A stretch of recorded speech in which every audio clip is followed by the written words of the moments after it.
अवकाळी पावसामुळे आणि गारपिटीमुळे बाधित शेतकऱ्यांना तात्काळ मदत आणि पीक नुकसानचे पंचनामे ताबडतोब करण्याकरता हा पॉईंट ऑफ इन्फॉर्मेशन मी मांडलेला आहे।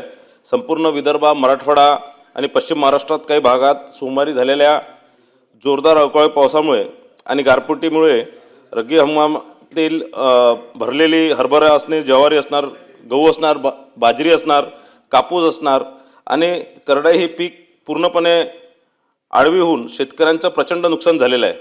परभणी, नांदेड, लातूर जिल्ह्यातील रेणापूर व निलंगा येथे मोठ्या प्रमाणात गारपीट झाला असून शेजारील अहिल्यानगर व सोलापूर जिल्ह्यात द्राक्ष बागांसह आंब्यांचाही मोहराचेही मोठे नुकसान झालेले आहेत।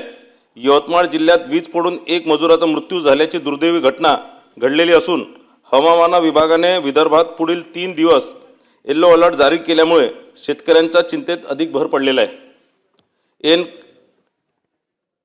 च्या वेळी आलेल्या या नैसर्गिक संकटामुळे राज्यातील बळीराजा पूर्णतः खचलेला असून शासनाने तातडीने युद्ध पातळीवर नुकसानाचे पंचनामे पूर्ण करण्याचे आदेश द्यावेत आणि बाधित शेतकऱ्यांना नुकसान भरपाई व वीज पडून मृत्यू पावलेल्या व्यक्तींच्या वारसांना त्वरित आर्थिक मदत जाहीर करावी अशी मागणी मी आपल्या माध्यमातून शासनाकडे करीत आहे।